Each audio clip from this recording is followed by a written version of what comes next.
এই যে নমুনা, এই নমুনাটা কিসের? কেউ কলার জন্য এরকম করতে পারে জীবনে দেখে? হ্যাঁ মানে আমি জীবনে প্রথম দেখছি কোনো কুকুর কলা খাওয়ার জন্য এরকম করতে পারে। হ্যাঁ, কুকুর বলে অপমান করবেন না। আমি আগের জন্মে হনুমান ছিলাম, আমি কলা খেতে ভালোবাসি।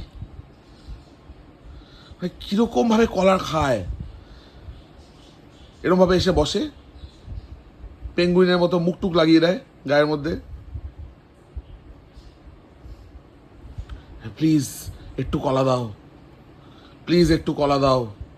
মুখটা দেখুন, সব মুখটা দেখুন, একটু কলা দেওয়া হবে, তারপর কি করবে সেটা এখনই দেখা যাবে। একটু কলা ওকে দেওয়া হচ্ছে, কপাত করে খেয়ে খতম, সেকেন্ডের মধ্যে শেষ।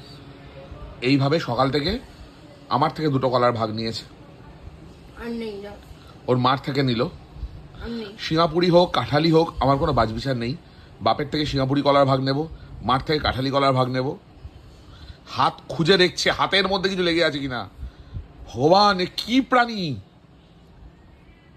এই টাকা, এদিকে টাকা। এরকম এরকম সিল মাছের মতো 2টো পা দুটিকে দিয়ে বসিস কেন এসে? হ্যাঁ না, কোথা থেকে শিখেছিস নাটকগুলো? কোথা থেকে শিখেছিস যে এইভাবে চাইতে হয়? ওকে ভালো করে জানেন, এরকম কোলে গিয়ে মাথাটা রাখবো, হ্যাঁ মা ঠিক দিয়ে দেবে। মানে এরকম ভাবে করলে তো ফেরানো যায় না, মুখখান এরকম করে থাকে। এসে 2টো দাও গো। হ্যাংলার হ্যাংলার রে।